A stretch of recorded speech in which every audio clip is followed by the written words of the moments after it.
যার মধ্যে নামাজ নেই তার মধ্যে। আমাদের দেশে তো তিনটে কোয়ালিটি নামাজি, কটা বললাম? তিনটে, একটা 5 ওয়াক্তের, একটা জুম্মার, একটা ঈদ আর বাকরা ঈদ, এই তিনটে কোয়ালিটি। আবার একদল আছে নামাজ তো পড়েই না। ধরলেন এই গ্রামে মাইয়াত হয়েছে, বলা হলো যে ভাই জোহরের নামাজের পরে জানাজা হবে, হয় না? হয় না? হয়তো জোহরের নামাজের পরে জানাজা হবে। মসজিদে ফরজ নামাজ আদায় হচ্ছে, মসজিদে ফরজ নামাজের পরে জানাজা হবে। আচ্ছা, কেউ যদি জানাজার নামাজ ছেড়ে দেয় কোনো গুনাহ আছে? কোনো গুনাহ নাই। আচ্ছা, কোন ব্যক্তি যদি জেনে শুনে ফরজ নামাজ ছাড়ে, বড় গুনাহ, কবিরা গুনাহ। কোন ব্যক্তি এখন এই উজু করে হযরত দাঁড়িয়ে আছে, ও শুধু জানাজা পড়বে কিন্তু ফরজ নামাজ পড়বে না, এরকম লোক আছে না? দাঁড়িয়ে থাকে। আবার একদল আছে নামাজ তো পড়েই না, চায়ের দোকানে যদি মুসল্লিরা, নামাজিরা, নামাজি ভাইরা বলে ভাই তুমি নামাজ পড়ো না কেন, কি উত্তর দেয় জানেন? নামাজ না পড়তে পারি, ইমানটা কিন্তু তোমার থেকে আমার ভালোই আছে। এরকম মাল আছে না? না, গাদা আছে, বহুত আছে। ইমান আমার ঠিক আছে। তারা কান খুলে শুনে নাও, কিয়ামতের দিনে দুটো রাস্তা হবে, একটা জান্নাতীদের, একটা জাহান্নামীদের। এই যারা অস্বীকার করবে তারা কিভাবে জাহান্নামে যাবে শুনেলেন। আমার আল্লাহ রাব্বুল আলামিন কোরআনে বললেন, জান্নাতীরা যখন জান্নাতের পথে যাবে আর জাহান্নামীরা জাহান্নামের পথে যাবে, জান্নাতীরা তাদেরকে ডাক দিয়ে বলবে ফি জান্নাতি ইয়াতাসাআলুনা আনিল মুজরিমিনা মা সালাকাকুম ফি সাকার। হে জাহান্নামী ভাইরা দাঁড়াও, তোমরা বলতে আমরা ঈমানদার, আমরা মুমিন, তোমরা কেন জাহান্নামে যাচ্ছ? তারা এক নম্বর উত্তর দেবে, ক্বালু লাম নাকু মিনাল মুসাল্লিন, আমরা নামাজি মুসল্লিদের মধ্যে ছিলাম না, ওয়া লাম নাকু নুতিমুল মিসকিন, আর আমরা মিসকিনকে খানা খাওয়াইতাম না, তাই আল্লাহ আমাদেরকে জাহান্নামে পাঠিয়েছেন। ওয়া কুননা নাখুদু মাল খাইদিন, আর আমরা দাড়ি টুপি নামাজি মুসল্লিদিকে দেখে হাসি ঠাট্টা বিদ্রুপ করতাম। ওয়া কুননা নুকাজ্জিবু বিয়াউমিদ্দিন, আর আমরা বিচারের দিবসকে মিথ্যা বলে মনে করিতাম, তাই আল্লাহ আমাদেরকে জাহান্নামে পাঠিয়েছেন। আমার ভাইয়েরা, আমার মায়েরা, বোনেরা, আল্লাহ কিয়ামতের দিনে যখন জাহান্নামকে টেনে আনবেন আর 70,000 ফেরেশতা টেনে ধরে থাকবে, জাহান্নাম তর্জন গর্জন দেবে, জাহান্নামের আগুন ওপর দিকে লিলিহান শিখা দিয়ে উঠবে। আমার আল্লাহ কোরআনে বললেন, জাহান্নামীরা দেখার পরে আল্লাহর কাছে মাথা নত করবে, সূরা সিজদা, এবং তারা আল্লাহর কাছে বলতে থাকবে রব্বানা ইয়াবসারনা ওয়াসামিনা ফারজিনা নামাল সলিহান ইন্না মুকিনুন। ওগো আল্লাহ, আজকে আমরা জাহান্নাম দেখতে পেলাম, তার গর্জন আমরা শুনতে পেলাম, আর একবার আমাদেরকে দুনিয়াতে ফিরিয়ে দাও, ভালো কাজ করব, নেক কাজ করব, নেক আমল করে আনবো। তখন আল্লাহ তাআলা উত্তর দেবেন, লাআমলান্না জাহান্নামা মিনাল জিন্নাতি ওয়ান নাসি আজমাইন, আজকে আমি জাহান্নামকে জিন এবং ইনসান দ্বারা পরিপূর্ণ করব। তখন তারা হায় আফসোস করে বলবে, ওয়াকুলুল কাফিরু ইয়া লাইতানি কুনতু তুরাবা, আজকে যদি হায় আমরা মানুষ না হয়ে মাটি হতাম, আমাদের ভাগ্যটা কত ভালো হতো। তারা আফসোস করবে, ওয়াকুলুল কাফিরু ইয়া লাইতানি কুনতু তুরাবা, আমরা মানুষ না হয়ে আজকে মাটি হলে আমাদের কত মঙ্গল হতো। আমার বন্ধুগণ, আমার ভাই, আল্লাহ তাআলা আপনাকে মুসলমান ঘরে জন্ম দিয়েছে, মুমিন করে পাঠিয়েছে। সবাই হাত তুলে বলুন তো 5 ওয়াক্তের নামাজি হব ইনশাআল্লাহ। হ্যাঁ, নামাজ, কোন যুবক যুবতী আমার মা বোন কেউ নামাজ ছাড়বেন না। নামাজকে বলো না কাজ আছে, কাজকে বলো আমার নামাজ বাকি আছে। তোমার কাজ পড়ে থাক। মা, তুমি ভাত রান্না করছো, মাগরিবের আজান হয়ে গেছে, গ্যাসটা বন্ধ করে দাও। বাড়িতে মেয়ে থাকলে, বাচ্চা মেয়ে থাকলে তাকে বলো একটু দেখবে গ্যাসটা কম করে দিয়েছি, ভাতটা উল্টুলে বন্ধ করে দিবে, কিংবা আপনি বন্ধ করে দিয়ে আগে নামাজ পড়ুন তারপরে খানা, তারপরে ভাত, আগে নামাজ তারপরে ভাত। আজকে আপনার সিস্টেমেটিক্যাল সব পাল্টিয়ে গেছে। শুধু তাই নয়, আপনারা দেখেছেন যারা আমাদেরকে গালি দিচ্ছে, দাড়িওয়ালাকে, টুপিওয়ালাকে, নামাজকে, রোজাকে যারা গালি দিচ্ছে, আজকে গোটা পৃথিবীতে যতগুলো নাস্তিক, বেঈমান, কাফের আছে তাদের মুখে তালা এঁটে গেছে। ভারতের যতগুলো মিডিয়া আছে যারা গালি দেয়, যারা সর্বক্ষণ আলোচনা করে, আজকে তাদের মুখে কুলুপ এঁটে গেছে। কেন? পৃথিবীর বুকে ইপেস্টেন ফাইল প্রকাশ হয়েছে। আপনারা যারা শিক্ষিত যুবক আছে তারা দেখেছে ইপেস্টেন, জেফ্রি ইপেস্টেন একজন আমেরিকার কুখ্যাত অপরাধী। সে একটা বড় আইল্যান্ড কিনেছিল, সেই আইল্যান্ডে দামি বাড়ি। সেই দামি বাড়িটা শুধু এমনি ছিল না, সেই দামি বাড়িতে যাতায়াত কাদের ছিল জানেন? আমাদের মতো দাড়ি টুপিওয়ালার নয়, একটা সাধারণ ব্যবসায়ীকে নয়, বড় বড় মিলিয়ন বিলিয়ন ডলারের মালিক, যারা পৃথিবীতে বড় বড় ব্যবসায়ী, বড় বড় বৈজ্ঞানিক, বড় বড় রাষ্ট্র নেতা সেখানে যাতায়াত করত। ইপেস্টেন ফাইলে কাদের নাম এসছে, মোবাইল খুলে দেখলেন বিল গেটসের নাম এসছে, ইলন মাস্কের নাম এসছে, বড় বড় দামি দামি আর একজন বৈজ্ঞানিক আছে, স্টিফেন হকিংস নাকি নাম আছে একজন, হারামখোরের, হাত পা টেরা মালটার। হ্যাঁ, আমাদের স্কুলের মাস্টাররা মোবাইলে দেখায়, দেখো পড়াশোনা করে এর মতো হবে। আমি বলছি জানোয়ার হও, কিন্তু ওর মতো হও না। একটা অশিক্ষিত মূর্খ থাকো, জান্নাত পাবে, কিন্তু এর মতো বৈজ্ঞানিক হতে গেলে হারামের আওলাদ হতে হবে। যদি বলেন কেন বলছেন এরকম ভাষা, শুনেলেন, আপনাকে যদি এখন বুঝিয়ে দিই, আর আপনার যদি বাচ্চা মেয়ে থাকে, আমি কেন বলেছি কালকে যে আমার হাতে 100টা পরমাণু থাকলে, আর আমি যদি রাষ্ট্রপ্রধান হতাম 100টা পরমাণুকে টিগার দেবে দিতাম, ধ্বংস হয়ে যাক, আমিও হব, সবাইকে করে দেব। কেন বলুন তো? এই 6 বছর, 7 বছর, 8 বছর, 9 বছরের বাচ্চা মেয়েটিকে পৃথিবীর বিভিন্ন দেশ থেকে কিডন্যাপ করে নিয়ে যাওয়া হয়েছে, ইপেস্টেনের আড্ডাখানায় নিয়ে গেছে। তার বিভিন্ন ধরনের মহিলা ছিল যারা প্রলোভন দেখাত, এবং তাদেরকে কাজ দেবার নাম করে, তোমাদেরকে গিফট দেবার নাম করে তাদেরকে প্রলোভন দেখিয়ে নিয়ে গেছে, তোমাদেরকে উচ্চ শিক্ষিত করব, অপহরণ করে চলে গেছে ইপেস্টেনের আড্ডাখানায়। সেখানে এই পৃথিবীর বড় বড় দেশের বিলিয়নিয়াররা তারা গিয়ে এই নারীগুলোকে শোষণ করেছে, বাচ্চা মেয়েটিকে। এরা ধর্ষণ করেই ক্ষান্ত হয়নি, ধর্ষণ করার পরে সেই বাচ্চা মেয়েটাকে মার্ডার করা হয়েছে, তার মাংস রান্না করা হয়েছে, সেই রান্না মাংস দিয়ে মদের পার্টি করেছে। বলুন নাউজুবিল্লাহ। আমি চিন্তা করলাম, এই হাত পা বেঁকা হকিংস বলে এই বৈজ্ঞানিক এ মাল কি করতে যেত? এত যা বেকাটারা কোনো মেয়ের সাথে মিলামিশা করতে পারবে না আশা করি। তো আমি এর ফাইলটা খুলে দেখি এ মাল যেত কেন। এর একটা কথা এসছে, স্টিফেনকে বলেছিল যে আমার সব থেকে বেশি সুস্বাদু লাগে বাচ্চা মেয়েদের মাংস। নাউজুবিল্লাহ বলেন। তাইলে একে কি করে আপনি বৈজ্ঞানিক বলছেন, একে কি করে জ্ঞানী বলছেন, যে বলছে আমি বাচ্চা মেয়েদের মাংস খাবো? তুমি বাচ্চা মেয়ে এলে আমাকে ডাকবে। শুধু তাই নয়, আপনি অবাক হবেন, 13 বছর 14 বছরের বাচ্চা মেয়েদিকে নিয়ে যেত, তাদেরকে ধর্ষণ করার পরে তারা প্রেগনেন্ট হয়ে যেত, আর প্রেগনেন্টের পরে তাদের পেটের বাচ্চা 6 মাস হলে সেই মেয়েটাকে মার্ডার করে পেট চিরে সেই বাচ্চাটাকে বার করে তার স্যুপ বানিয়ে খেত। বলুন নাউজুবিল্লাহ।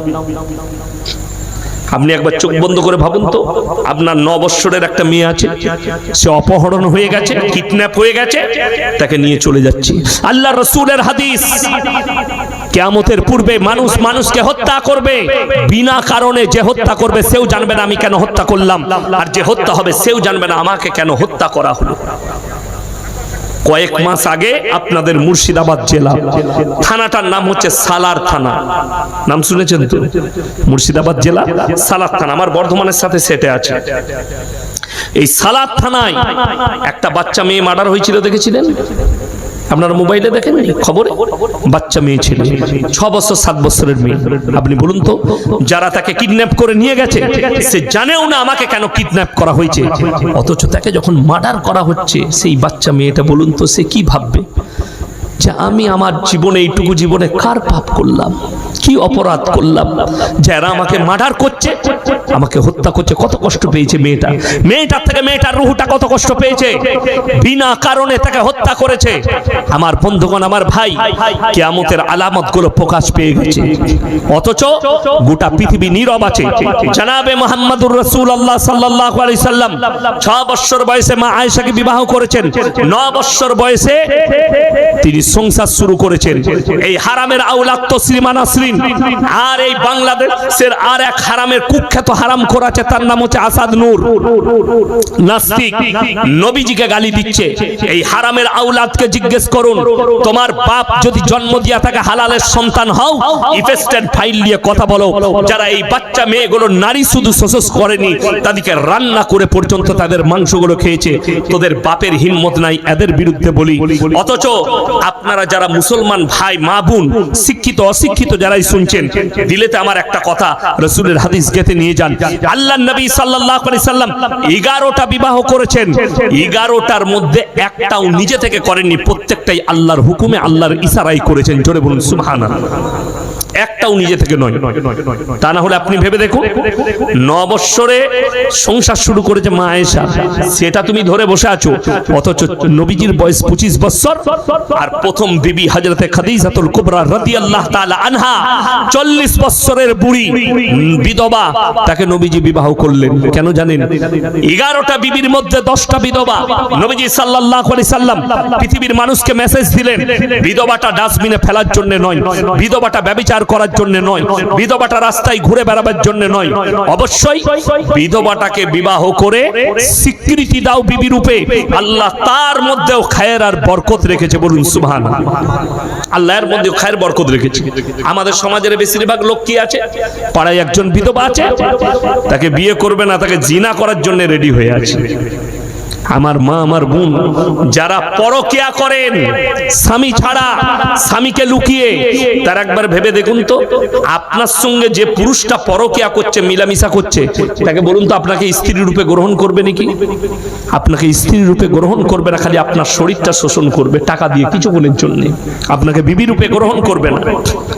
অথচ শুনে রেখে দেন, এই বর্বরতার যুগের পাপগুলো নবীজি বললেন কিয়ামতের পূর্বে তোমাদের কাছে মডেলিং হয়ে হাজির হয়ে যাবে, মডেলিং হয়ে ফিরে আসবে। অনেক মুর্শিদাবাদের ছেলে মেয়ে মুসলিমদের, তারা সমকামী হয়ে আছে ভেতরে লুকিয়ে। সমকামীটা নবীজির যুগের পাপ নয়, এটা লূত নবীর কওমের পাপ, আজকে মডেলিং হয়ে ফিরে এসেছে। আচ্ছা, নারীদিকে ঢাকার নাম ইজ্জত না ন্যাংটো করার নাম ইজ্জত? কথা বলে না? ঢাকার নাম ইজ্জত, ন্যাংটো করার নাম ইজ্জত নয়।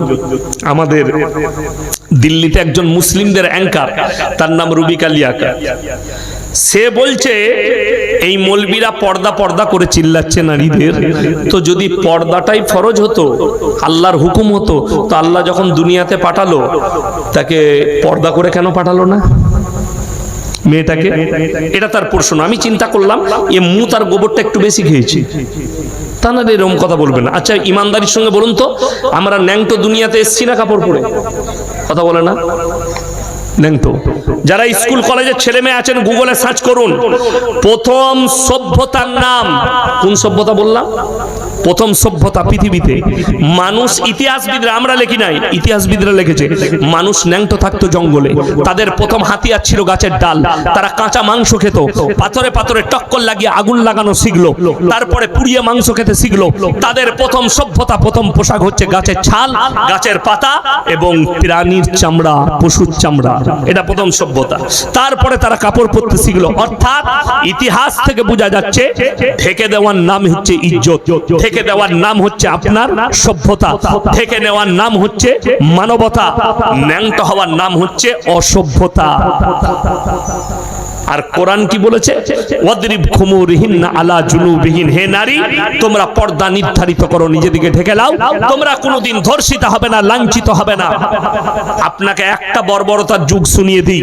নবীজি সাল্লাল্লাহু আলাইহি সাল্লাম দুনিয়াতে আসার পূর্বে মানুষের অবস্থা এমন ছিল, দেখবেন এখন অনেক গ্রাম্য অঞ্চলে আছে যাদের বাড়িতে গায় আছে, গায় পালি না আমরা, এই পানিটা দাও তো, গায় আমরা পালি না, গাই গাই পালেন না, গাই পালি না।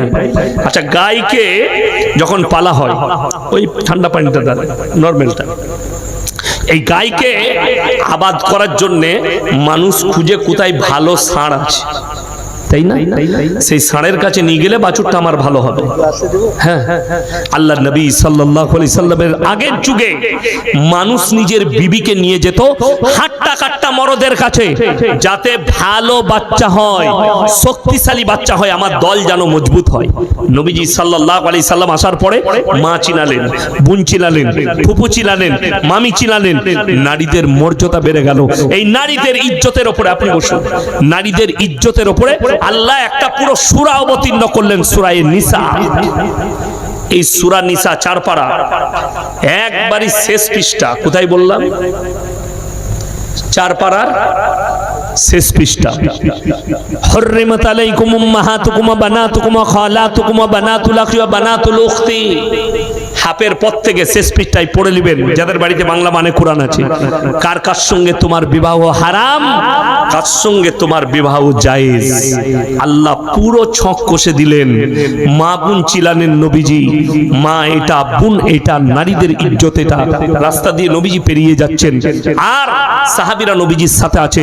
একজন মুশরিকের বিটি বেপর্দা করে পেরিয়ে যাচ্ছে, নবীজি সাল্লাল্লাহু আলাইহি সাল্লাম নিজের মাথার পাগড়িটা খুলে তার মাথায় চাপালেন। সাহাবী বললেন, ইয়া রাসূলুল্লাহ, এটা বেঈমানের বিটি। নবীজি বললেন, হে আমার সাহাবী শোনো, আমি মেয়েদের মাথা ঢাকতে এসেছি, খুলতে আসিনি। জোরে বলুন সুবহানাল্লাহ। মেয়েদের মাথা আমি আল্লাহ নবী খুলতে আসিনি। ওই জন্য জীবন থাকতে যারা বেঁচে আছেন, যাদের বিয়ে হয়নি, যাদের বিয়ে হয়েছে, যারা বাপ আছেন, 2 ছেলে 3 ছেলের 5 ছেলের বাপ, তারা শুনে যান, জীবনে 3টে সাদকা সবাই করে যাব। জোরে বলুন ইনশাআল্লাহ। বেঁচে থাকতে থাকতে নাম্বার 1 নেক সন্তান। কি সন্তান বললাম বাবা? নেক সন্তান। নাম্বার 2 নিজের জন্য সাদকায়ে জারিয়া। নেক সন্তানটা কেমন হবে?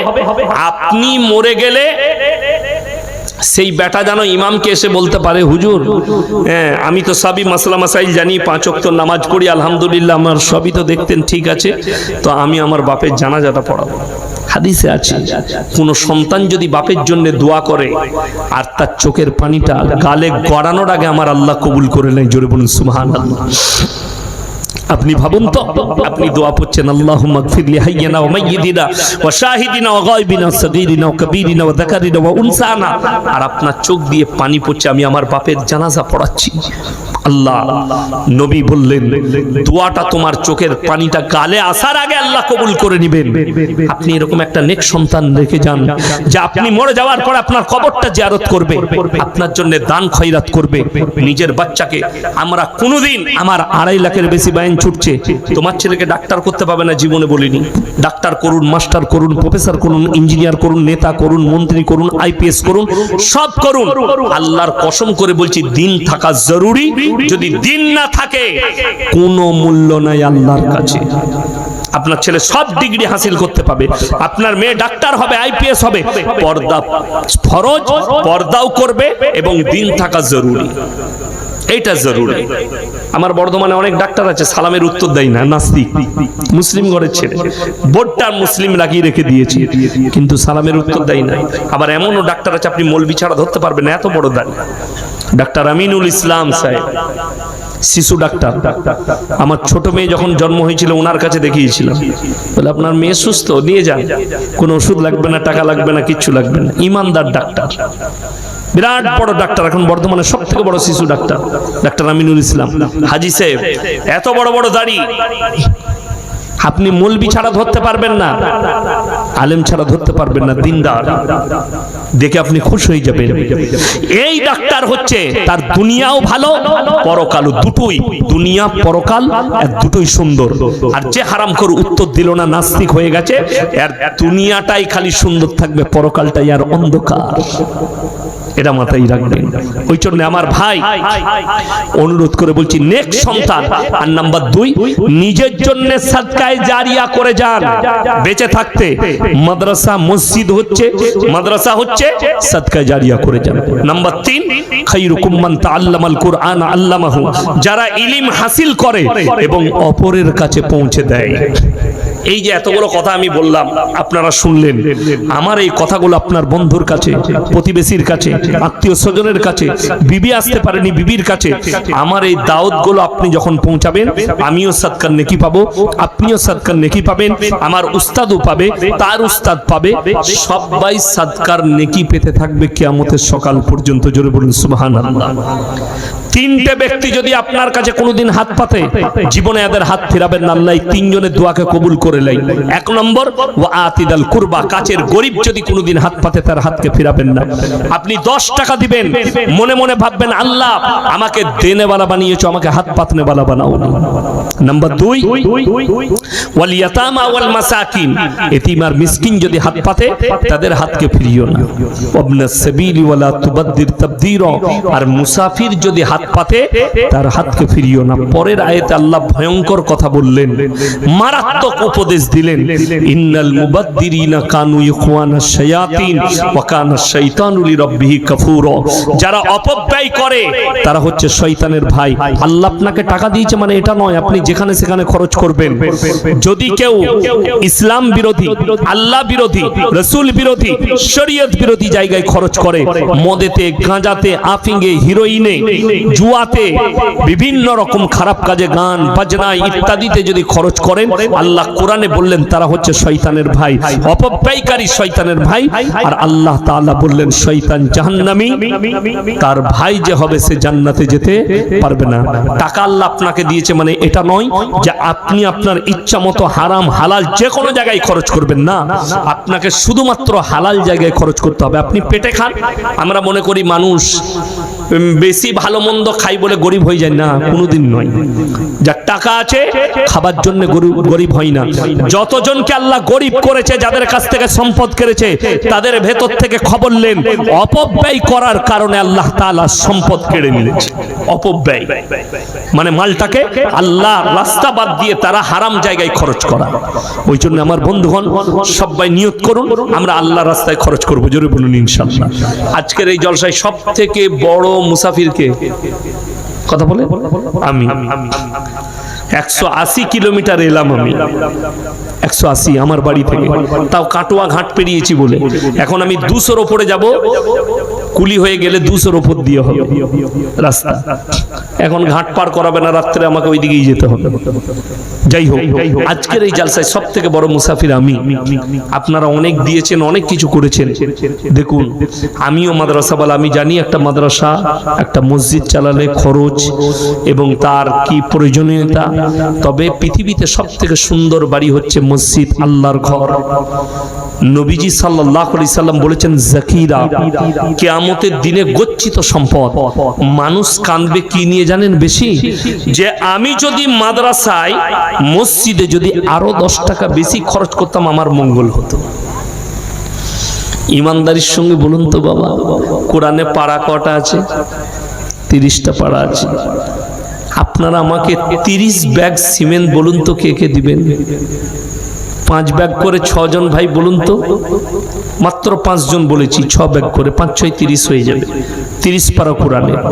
হাত তুলেন একজন কে আছেন? বিসমিল্লাহ। মসজিদ আল্লাহর ঘরের জন্য কিয়ামতের সকাল পর্যন্ত আপনি শুয়ে শুয়ে কবরে নেকি পাবেন। একজন কেউ আছেন 5 বস্তা নিয়ত করেন দেখি। অনেক দিয়েছে আল্লাহ, অনেক জায়গায় খরচ করছেন, খালি 5টা বস্তা আল্লাহর রাস্তায় খরচ করুন। আমি বলছি কিয়ামতের দিনে আমাকে মনে পড়বে।